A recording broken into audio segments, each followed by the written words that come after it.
Although we have a choice in becoming the people we strive to be, it is without a doubt that our childhoods shape us to a certain extent. How we choose to react to different situations and the way we express ourselves are behavioral patterns that are formed starting at a young age when we first begin to learn how to make sense of our immediate environment. Marriage and family counselors Dr. Milan and Kay Yerkovic discovered that everyone has a certain love style based on their upbringing. A love style is comprised of our tendencies and inclinations of how we respond to our romantic partners. By understanding how we love, we can learn how our love styles affect our relationships. Here are Dr. Milan and Kay Yerkovic's 5 love styles. 1. The pleaser. The pleaser often grows up in a home with an overly protective or angry and critical parent. As children, pleasers do everything they can to be good and be on their best behavior, so as to not provoke a negative response from their parent. Pleaser children don't receive comfort. Instead, they spend their time and energy giving comfort to their reactive parent. Pleasers are uncomfortable with conflict and deal with disagreements by often giving in or making up for them quickly.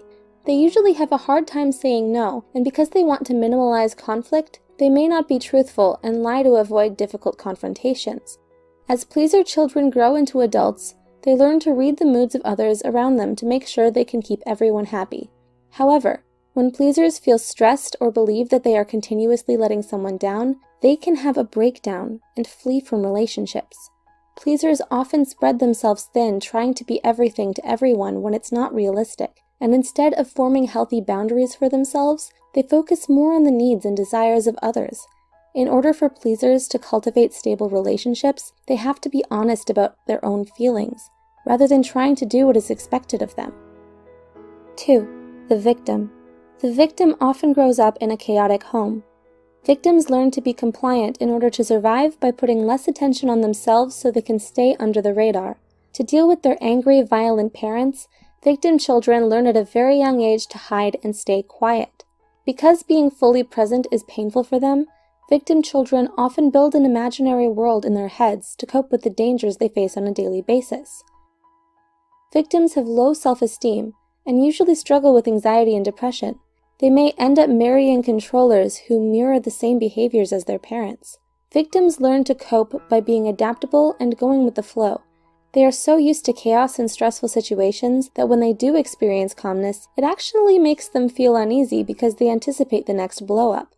In order for victims to cultivate healthy, stable relationships, they have to learn self-love and stand up for themselves when a situation calls for it, instead of letting their partner walk all over them. 3. The controller. The controller usually grows up in a home where there wasn't a lot of protection, so they learn to toughen up and take care of themselves. They need to feel in control at all times to prevent the vulnerability they experienced in their childhood from being exposed in their adulthood.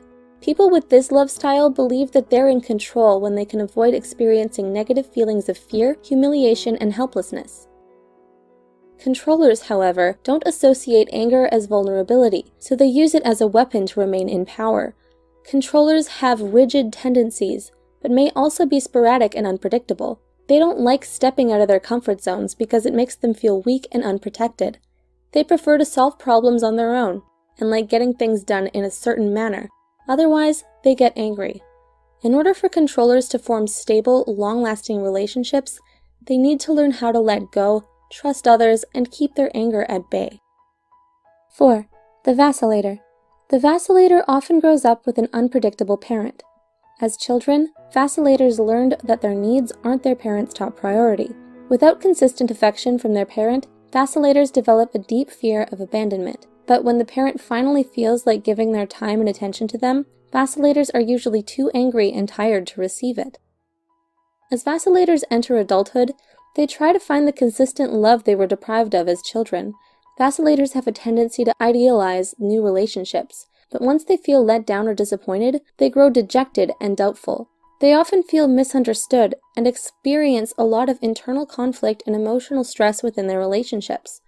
They can be extremely sensitive and perceptive, which allows them to detect even the slightest change in others and know when people are pulling away. In order for vacillators to cultivate healthy, stable relationships, they need to learn how to pace themselves and get to know someone before committing too soon and getting hurt by their own expectations. 5. The avoider. The avoider often grows up in a less affectionate home that values independence and self-reliance. As children, avoiders learn to take care of themselves starting at a very young age and put their feelings and needs on hold to deal with their anxieties of having little to no comfort from their parents. Avoiders tend to like their space and rely on logic and detachment more than their emotions. They get uncomfortable when people around them experience intense mood swings.